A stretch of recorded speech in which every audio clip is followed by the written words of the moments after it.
Confirmed, Kim Chu at Paolo Avellino magkasama sa pag-workout at Paolo hinihintay si Kim Chu.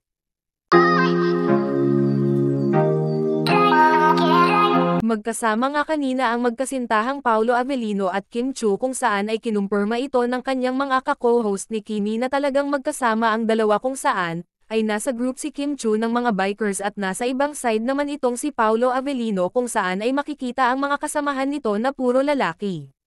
Kanina nga ay pinag-usapan na naman ng mga ka-co-host itong si Paolo Avellino kung saan ay pati pala mga kapwa-host ni Kim ay nakabantay din sa update ng Kim Pao, lalo na itong si Vong Navarro na talagang alam nito na hinihintay ni Paolo itong si Kimi. Una kasing natapos itong si Paolo, kaya naman makikita itong nagkakape muna habang hinihintay ang kanyang babe, na hindi pa natapos sa pag-workout.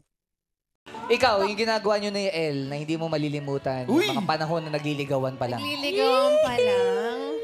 Yung tumatakbo kami sa umaga, tapos kakain kami, tapos yung extra rice, tumaba din ako noon. Pero magandang magkasama kayo sa Oo. exercise sa umaga Sa pa lang. exercise, pero gutom na gutom kapag katapos. Sino ba yung tumatakbo sa umaga? Wala kayo na po magtanong, Sir Nonoy. Tanungin nyo, sino ba yung tumatakbo sa umaga tapos nagkakape pagkatapos? Sino ang tumatakbo sa umaga? Alam mo at naman po- nagkakape sa umaga?